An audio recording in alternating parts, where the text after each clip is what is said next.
What up, guys? Your boy Quake, and there is some crazy news that just happened.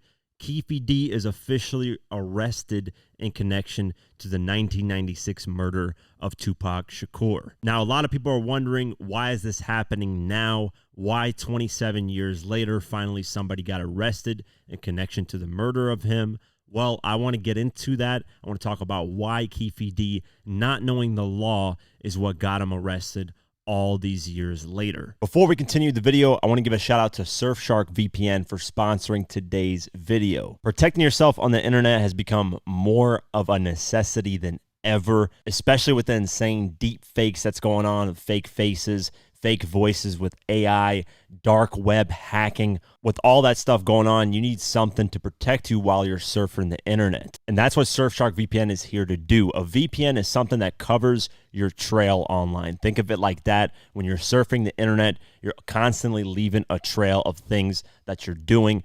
The VPN covers that. It protects you, keeps you safe, so that whatever you do online is safe and private. The VPN can also change your virtual location, which is very helpful because when I was in Germany hanging out with my cousins, they didn't have a lot of access to hip-hop music that we got here in America. A lot of stuff was blocked, including Kendrick Lamar's music and Drake's music. And that really sucked because I couldn't watch anything, and I wanted to show them a bunch of music that I listened to, but it was all blocked. Luckily, I had the Surfshark VPN, changed the location, pretended like I was in America while I was in Germany, and boom, just like that, I was able to watch everything that I was able to watch in America and Germany. Another thing I love about Surfshark is that they're not greedy, man. That's the thing. A lot of these companies get greedy when it comes to how much you can use the VPN and what devices you can use it on, and it's very limited.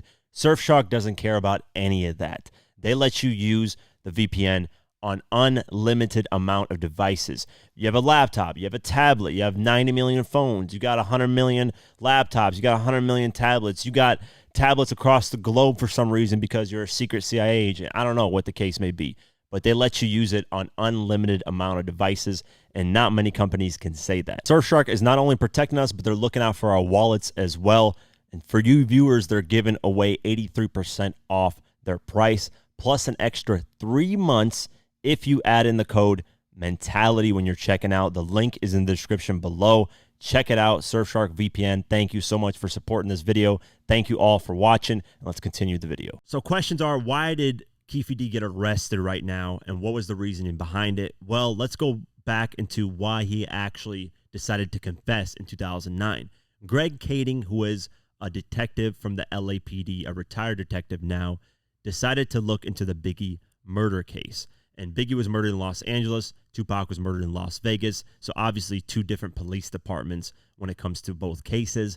But after looking into the Biggie situation, he started getting into the Tupac situation and ran into Keefe D, and then looked into Keefe D and got more information from the LAPD as well as the Las Vegas PD, and decided to gather information on Keefe D because he assumed that Keefe D knew exactly what happened that night. And the best way to get him to confess is to get new dirt on him to potentially get him locked up for a lot of time. Well, that's what they did. They started investigating Keefe D. They started looking into what he was doing, and they basically found out that he was involved in 2006, 2007, and 2008, around those years, in a drug trafficking ring. He was still selling a lot of drugs, moving a lot of drugs, and they gathered all that information, decided to show up to his house in 2009, sat down with him in his garage, and basically laid it out all on the table. Greg Kading and another detective decided to lay out all the information they had on Keefe D and said, hey, if you're not honest with us about everything that you've done relating to the Tupac shooting, we're going to arrest you and give you a lot of time. At this time, Keefe D was roughly in his late 40s, and he was battling cancer. So he was in a bad situation in life and did not want to go to prison as well. So he decided to confess to everything that he knew relating to the Tupac murder. During a confession like this, they gave him something called a proffer agreement. A proffer agreement is basically an agreement that says, listen, if you admit to us everything that you've done and the information is accurate, we can't prosecute you based on what you said during this time, during the proffer agreement. Only, though, during this moment. And when you do a proffer agreement, you have to have at least 2 detectives there, because if one passes away, there can still be one that can prosecute you years down the line if you do slip up and start talking outside of this proffer agreement.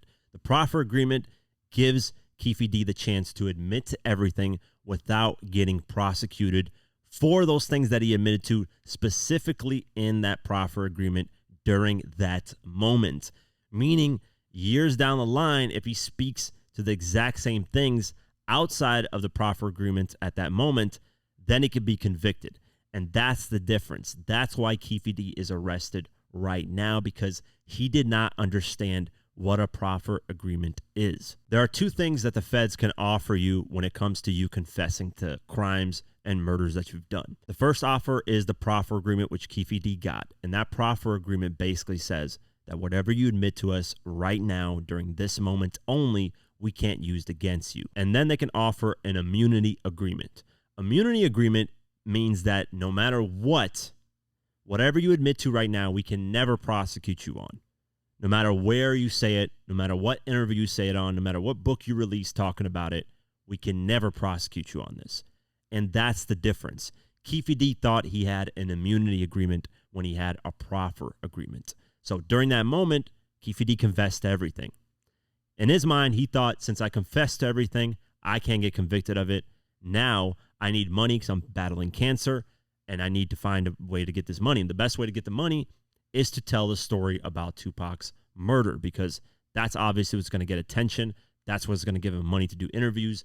That's what's going to make him write the book and get people to buy it. So what Keefe D decided to do after the proffer agreement finished, snitching and basically telling about everything, because that's what he did, he laid low for a while. And then in early 2019, decided to write a book. And the book was titled Compton Street Legend. And in this book, he basically told it all.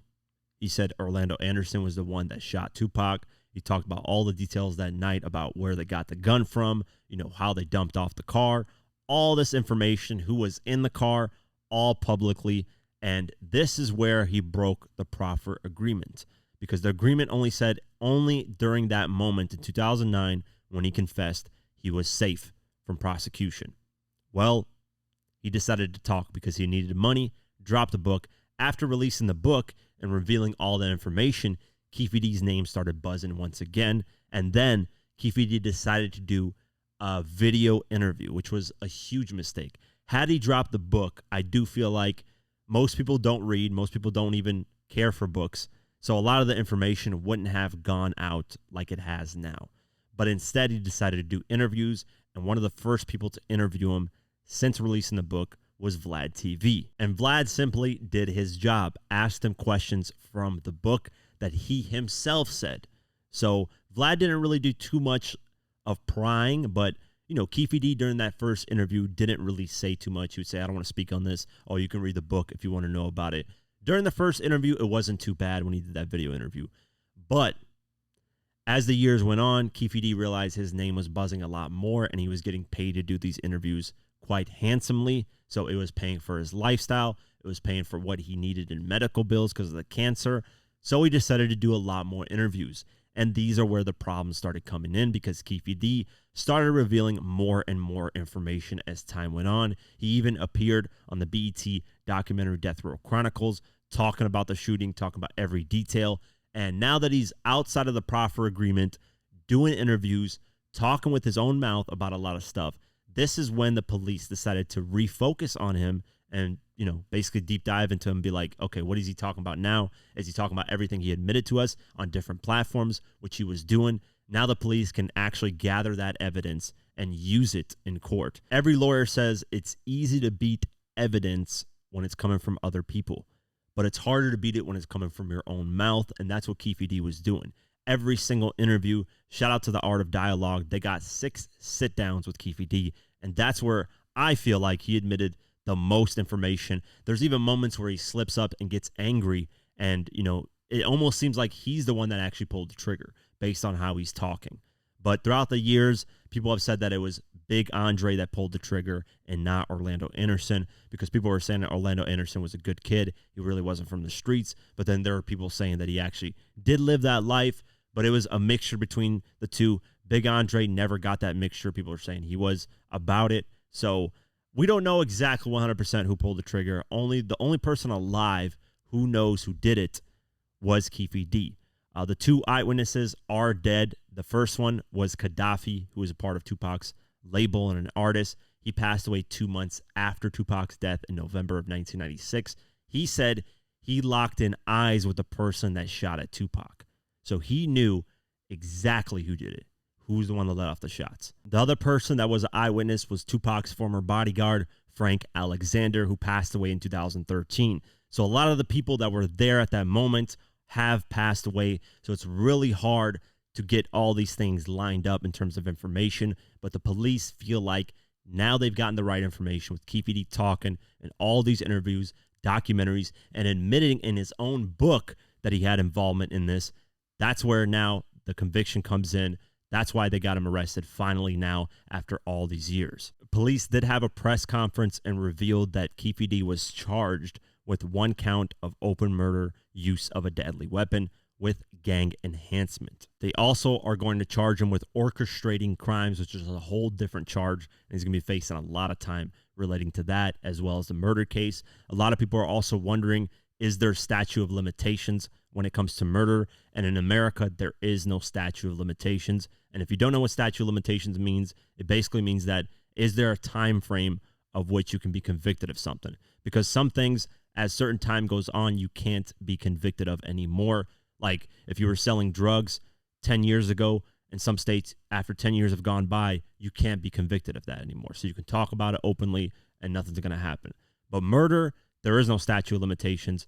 There's rare cases where there was, like one time in Florida, there was a case where there was statute of limitations, but it's very, very, very rare. Like it's not something that happens often. I think, in my opinion, Keefe D is going to rat once again. He's going to snitch. He's going to try to get out of this situation the best that he can. And a lot of eyes are on Diddy because Keefe D has spoken a lot about Diddy is the one that paid him and his homies $1 million to get Tupac killed. Now, the information on that I'm looking into. I'm actually working on a documentary relating to that. So I'm looking into it as the days go on as well and seeing is there any validity to that. But the fact that Keefe D is someone that, is when he gets locked up, he snitches, he tells. I'm not going to be surprised if, he starts going at Diddy and starts revealing information about Diddy and says, I got information on Diddy, I got information, and tries to get Diddy in a sticky situation.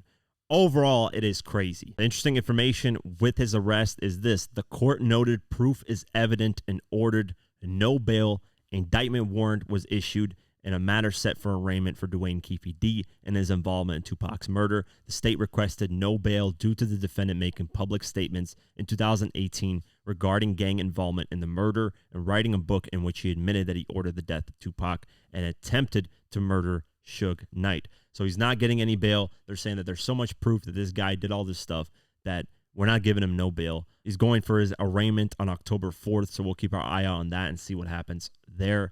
But overall, had Keefe D known the law, known what a proffer agreement was, I doubt he would have spoke the way he spoke right now because it's not worth all the clout and attention and fame to get locked up, especially at the age of 60 years old. That's one of the worst ways to go out as an older person, is locked up behind a cell for the rest of your life. Regardless, though, that's the decisions he made. I'm just happy for the fact that finally there is some sort of closure when it comes to the Tupac murder. I know it's not what people expected, but a lot of people that were involved of Tupac's murder have passed away. A lot of witnesses have passed away. So, it's a long time. 27 years ago is no joke. I hope this clarifies as to why it took the police so long to finally convict Keefe D. They were just waiting for him to talk more and more because he started in 2018 and now up in 2023, he's talked so much that finally the police had so much evidence that could tie him to a bunch of things. And now they can get that conviction and get him arrested because, he admitted in 2009, but because of the proffer agreement, they couldn't prosecute him on anything that he said. So they just sat back and waited and hoped that Keefe D didn't know the laws, and he didn't. And they bet on that, and they won on that bet because he decided to start talking, wanted to get in attention, clout, and fame, and he got what he wanted. He's in all kinds of interviews, admitting to all kinds of things. And in the state of Las Vegas, if you are in the vehicle of committing a murder, you are just as responsible as the person that pulled the trigger. So it doesn't matter if Keefe D was the one that pulled the trigger or not. He is just as responsible because he played a role in that murder. Let me know what you guys think. What's going to happen from here? What type of time is Keefe D going to get? Who do you guys think pulled the trigger? Was it Big Andre, Keefe D, or Orlando Anderson? And what can we expect moving forward? Let me know in the comments below. That's it for today's video. If you guys want to support this channel further, you can do so at patreon.com/diverse mentality. For just $3 a month, you can get my videos uncut and raw the way I intended them to be, but couldn't because of YouTube. Plus, you also get access to our Discord community, where we have a great community talking about hip-hop and various other things. It's very dope. So only $3 a month. I'd really appreciate the support. Also, follow us on social media at QuakeGW and at Diverse Mentality. Thank you so much for the support, and I'll see you guys in the next one. Peace.